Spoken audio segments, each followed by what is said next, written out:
Today on the 01581 Let's Talk, a conversation with our Town Manager Kristi Williams, and ways in which those of us who are 45 plus to connect with each other in the community. Another show you won't want to miss. See you in a moment.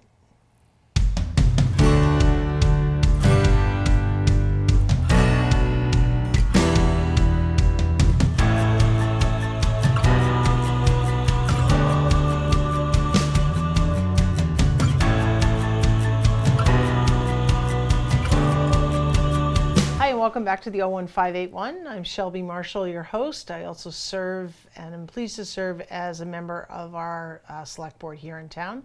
I'm welcomed by recurring guest, Kristi Williams, our town manager. Hi, Kristi. Hi, how are you? Great. Thanks for being here again. I see you have our town meeting warrant in front of you, so I presume that's what we're talking about today. Yes. Awesome. Yeah. So just in preparation for town meeting is scheduled for October 16th at 7 o'clock at the high school. That big meeting takes a lot of preparation, as you know. And so we started to put together our warrant. We have 17 articles currently, and I know the Advisory Finance Committee is going to be starting to talk about each of these, as well as the select board, in order for them to vote support or not of the different articles. Sure. So, do you want to go through a couple of those items maybe to highlight? And just for our viewers, the warrant is posted on the town's website. Kristi was probably going to say that in just a moment, but you can preview that. And if you have any questions about any of the articles, Kristi's available to answer those, and certainly you can also contact the relevant board or committee as listed if you have questions. Great, thanks. Yep. So we have the 17 articles. Our first article is always prior year bills, because if we have any, we can't pay them without a town meeting vote. And then we have a couple budget adjustment articles. So one of them to note is a budget adjustment for the fire department. So there's been several discussions at the Advisory Finance Committee and Select Board about the chief's request for 4 additional firefighters. Right. So last year at town meeting for this year's budget, we added 1 position with the discussion of using ARPA funds or American Rescue Plan funds to fund the additional 3. Right. Going through the ARPA process, we've funded 1 of them, and then are requesting the additional funding for 2 more. Sure. I think both boards were really supportive of this article, but felt that it should go to town meeting. So. Right, town meeting, and it's also not a full funding from ARPA, right? So there's a shared kind of burden, if you will. So the taxpayers won't feel that full hit. There is an offset in year 1 from ARPA, but then there would be a full hit in years going forward. Right. Yep. And then the other budget adjustment is with the finance department, and that's related to our outgoing finance director, Leah Talbot, who's worked for the town for 31 years and is retiring, so we'll miss her a lot. We will miss her. Well, good for her. Yes. Good for you, Leah. Enjoy every moment. Definitely. And so some other ones of note, we have settlement funds. So I know we've talked before and talked at town meeting, and anyone can see on our agendas that we have a couple different lawsuits going on. So one of them we've settled, and the town's received settlement funds. And can you talk a little bit about that? Yes. I know that will be discussed at town meeting and certainly, like you said, in meetings before, but the nature of the settlement and where those funds go to. Sure. So we were in litigation with Westborough retirement residents at 129 East Main, and that was related to the affordable housing requirement of the Westborough zoning bylaws. And so we've settled with them. The town received $950,000 with the intent of that money going into the Affordable Housing Trust. Great. So when that money comes into the town, it goes directly into the general funds. We need town meeting to move it into the trust. Absolutely. Right. So. Right. Okay. Super. And then we have a capital item, which is public safety radios. So obviously something really important that we need to get funded sooner. So that's public safety radios. So it really funds backup radios for both police and fire department. Right, and as we just talked about with the increase of staff, right, you have to make sure, you don't want just one radio per person. You need some backup. You want to make sure that the batteries are working and everything else. Yes. So I'm fully supportive of that article. So. And then the library is asking for some funding for their building management system. So this is separate from sort of the renovation project, which I think we're going to hear more about in the coming months for annual town meeting. Yep. But this is to just upgrade their current building management software. Okay.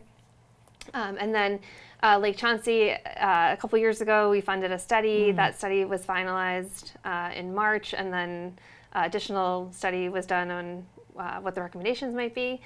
So our conservation director, Jennifer Miller, is going before the board August 29th. So watching that meeting, kind of understanding the outcome of that study, and then this article, which would fund next steps, which is additional study, Right. but really to continue to drill down into what the reasons are that the algae blooms are coming into Right. Lake Chauncey. Right, and it's always balanced, right? I mean, it's a beautiful part of Westborough, but nature sometimes needs some management, and so does the human factor of that. So so I'm looking forward. We haven't heard that yet as the select boards. I'm looking forward to that presentation, learning more. So Great. Yep. And then the school department is asking for some funding related to their rooftop units. So that was partially funded Yep. through ARPA at $1.6 million. There's a placeholder amount currently in the draft warrant, and then they're opening the bid soon, and then we'll find out what that actual amount is that's needed. And Kristi, can you remind viewers, so once the warrant closes, so right now there are dollar amounts, and for the most part, those are usually the accurate amounts, but as you mentioned, this one, the bid hasn't actually been opened, so it's just a placeholder. Once the warrant is closed, the amount is locked in, right? But it could be lower, right? Is that correct at town meeting? So let's just say it's $1 million and the bid, like what is actually needed is, 800,000. Could that be amended on town meeting floor by the proponents? So the amounts can be amended, and it's really at the discretion of the town moderator. Okay. I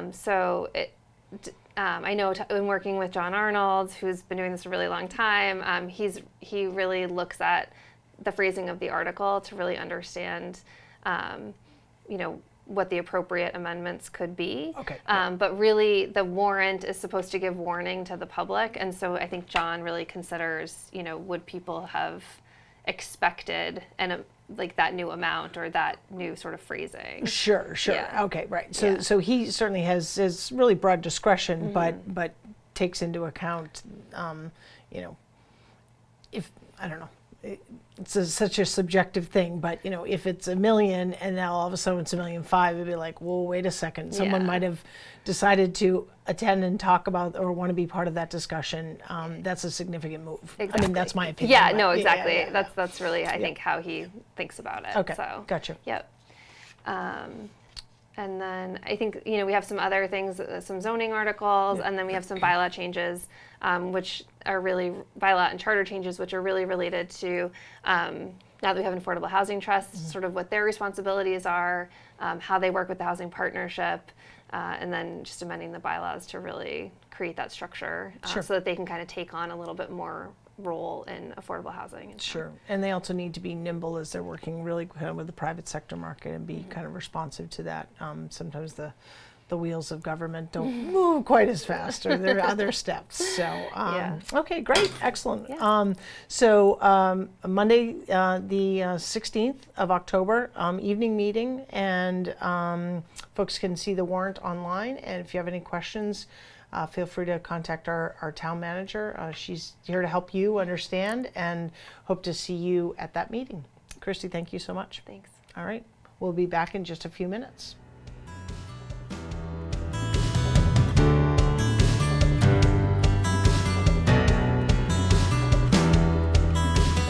Hi, and welcome back. I'm joined with our featured guest today, Laura Cerniglia from Westborough Connects. She's the program manager. Some of you who have watched this show in the past may recall Laura from a prior episode. So welcome back. Thank you for having me. I really appreciate it. Yeah. So at on our last episode, Kelly gave a little bit of a preview of this event, but the purpose of today's show, since we have a big event coming up here in Westborough, is to really kind of do a little bit of a deeper dive into Westborough for Life. And you're going to tell our viewers all about it. So what's going on with Westborough Connects and what's coming up on September 10th? It is a big event. So thank you for giving us the time to just focus on the event. Yeah. It is. It's coming up on Sunday, September 10th. It is running from 1 to 4 at Westborough High School. And it's really a day aimed at age 45 and up. We don't check. We No don't IDs, check but we IDs check at the at the door. right. But it's really a day focused on showcasing what is so great about Westborough and what is here to do for adults. Right. We really focus on the clubs and organizations, recreational opportunities, civic opportunities. It's a way to get connected with the town, with the people that are in it, and just ways to get involved and to thrive. I mean, our tagline is stay, connect, thrive. Right. So our goal is really to get people to realize and appreciate what is here in Westborough. Why would you stay? How do you connect to the town and each other? And how do you thrive while you're here? What are all the great things to do? Right, and this is the third, although under this banner name, the Yes. second, but this is the Yes. third year of hosting this event, It right? is, yes. And I think what the neat part of it is, having been sort of part of year one and now seeing this year three, is I've seen, as people have attended, we're getting different programs, different exhibitors. So it's nice to see kind of the community come together and then from it say, oh, did you think about inviting this person, or what about this? So so on that note, so there are three key components, if you will, programmatic components. What one do you want to talk about first? I guess I would start with the expo. The expo area, it is filled, people have described it as a club fair for adults. Okay. And that's kind of a good way to look at it. Cool. There are over 50 exhibitors coming to the event, and we are so grateful for those who are returning and are giving of their time again. And we do have a lot of new exhibitors that I'm really excited about as well. Excellent. Really an opportunity in so many different areas, from faith organizations, clubs, town departments. Obviously, we will be there. The turquoise table will be there. So it's really a time to come, see what's there. And the exhibitors are expecting you to ask people to ask questions. Sure. What do you do? How can I get involved? And that's a big part of it. What do you provide for the community, and how do I get involved as well? Sure. So that should provide a lot of energy and a lot of excitement. There are ways, if you've been interested in taking an art class or continuing education, so many exhibitors there to learn about things. Great. And we do have some new areas in the expo. And what are some of the new areas or groups that you want to just highlight here? So we are having a history corner. So the Historical Society, as well as Tony Weber, who is the, tell me what his title is. He's the local history librarian. Local history librarian. They will be in a history corner. And the Historical Society is going to focus on educating, obviously. They're going to have their game that is always popular, Are You Smarter Than a Third Grader? Yeah. And Tony's going to be there kind of presenting how we are all a part of history. Even in the present, we're a part of history. Cool. And kind of connecting some of the clubs and organizations from the past to what is there in front of us. Neat. So that I'm really excited Neat. about.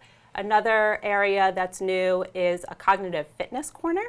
And we are very lucky, one of our volunteers, Bo-Rin Kim, she's actually a professor at the University of New Hampshire, social work professor. And she's going to present some of her research in a very digestible way about how social connection really benefits us as we age, which is all about what Westborough Connects, our goal. Yeah. So she will be there, as well as having a really short cognitive fitness assessment that you could take part in. Participating. Yeah. Great. Excellent. So lots of different vendors. I know that one of the things that as the program really coordinator of this whole event is that you asked those exhibitors to come with sort of events coming up in the near future, like so folks can get involved. So there's a real opportunity for participants or attendees to walk up to a table and say, like, what do you have going on that I could kind of dip my toe in and see if maybe your organization or your programs are of interest to me. Yes, and also some of our town departments. I know Kristi was just on. She will be there, and our town moderator, John Arnold. Can't wait. I know he's giving of his time because town meeting is coming up. And as a non-native New Englander, when I moved here, I was like, "What? What is town that?" meeting? What is that?" Well, Sunday, September 10th is the perfect day. If you two have questions, come and ask. Ask the I feel like moderator. people should be wearing a button that says, just ask me. Yeah. And they're going to be expecting you to come with your questions and your ideas and your thoughts. Right.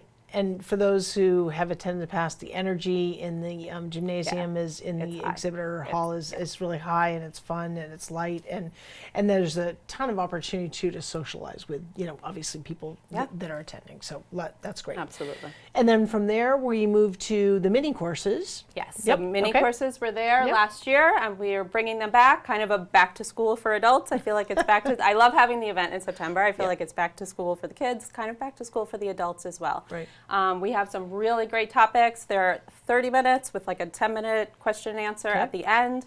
And we try to listen, like you said, evolving the program.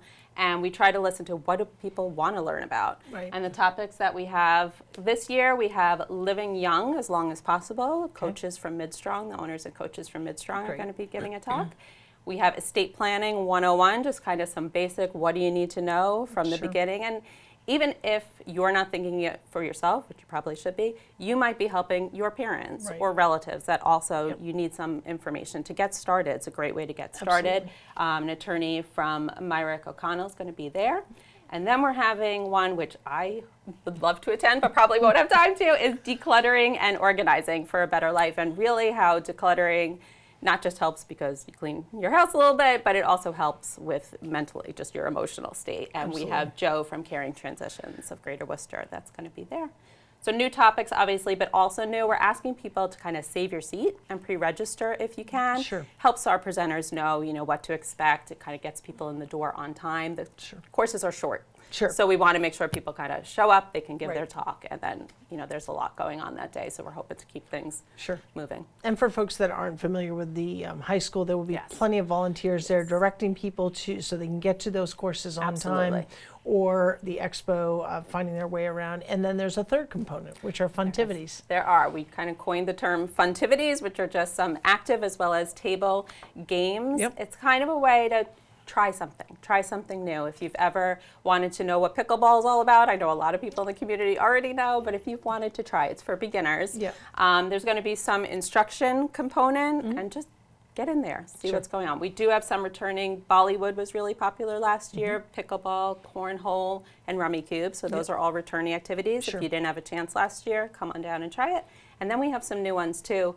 We have a salsa and bachata dancing. Cool. Moving meditation, which is you're gonna get to try both Tai Chi and Qigong in that 30-minute time. And we're gonna have a dominoes game.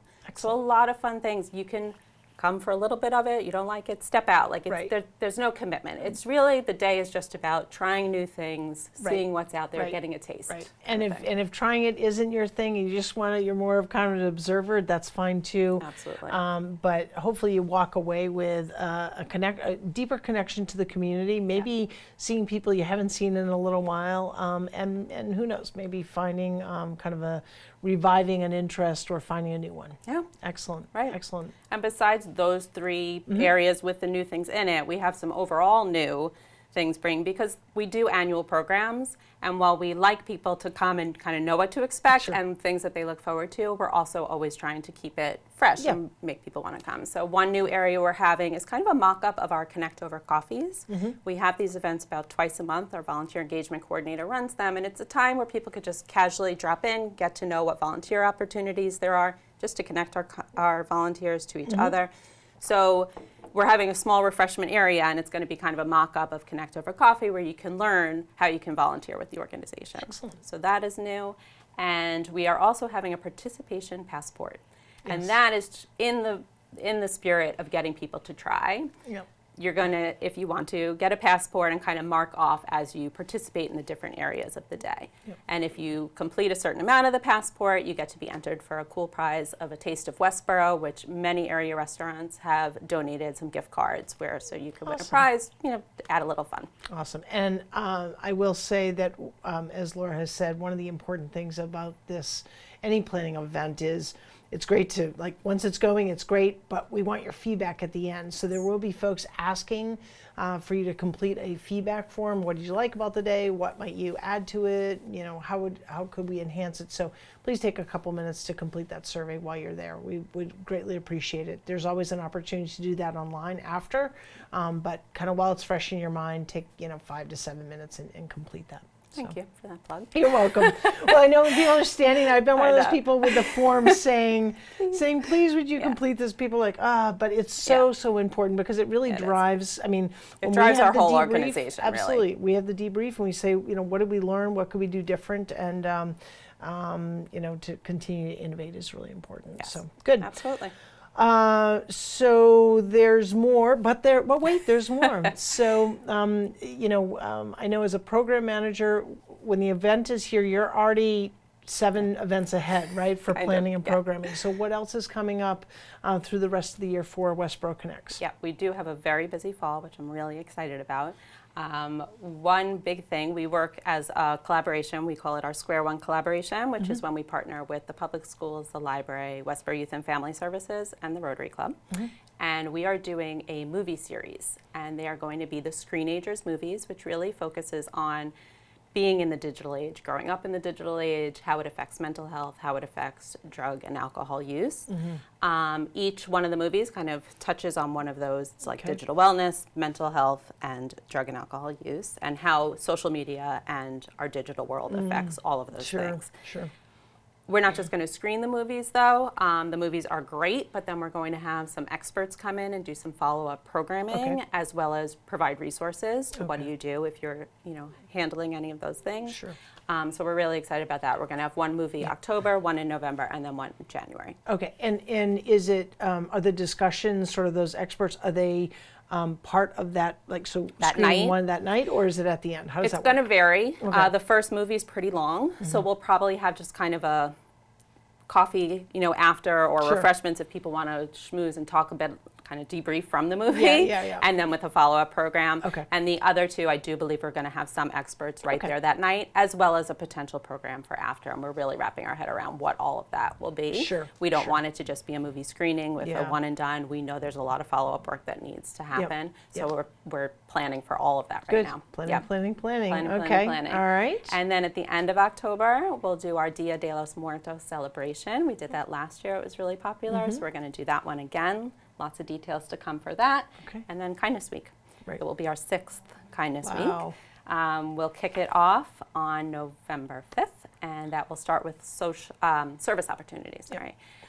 We'll provide some ideas about ways that you can do some service in the morning, and then come kick it off, follow up with us with kindness stations at the high school, our traditional kindness stations, and then a week full of planning, thanks to all of our partners in the community that join in. And that is a huge partnership across the community in with groups and town departments and businesses, so everyone really kind of gets involved, and there's a lot going on that week. So for folks, they can, again, it's kind of you can dip in and explore. And as always, I know Connects is looking for, as part of putting on all these programs, right, volunteers. Absolutely, that's how we run. Right. we wouldn't That's our be able fuel. to do it without all the partners in the community, our sponsors, donations, and our volunteers. Sure. We rely on volunteers to not only plan the programs, but then to help during them as well. Sure. If anyone is ever interested in volunteering, either in this with this program that's coming up on the 10th or anything that you just heard about, you can always contact our